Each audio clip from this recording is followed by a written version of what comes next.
আপনি বিবাহিতা?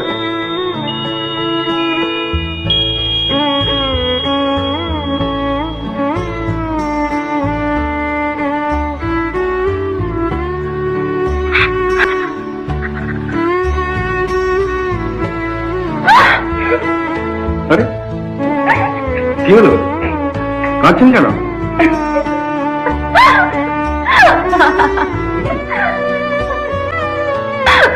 অভিনয় টাইম লাগবে না।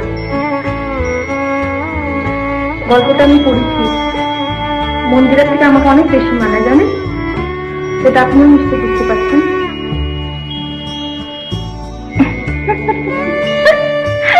আবার কি হলো? আচ্ছা, আপনি এত প্রেমের দৃশ্য করেন, এত নায়িকার সঙ্গে এত ছবিতে, কিন্তু আপনার বাড়িতে একজন অচেনা মেয়েলে তো নার্ভাস হয়ে পড়েন।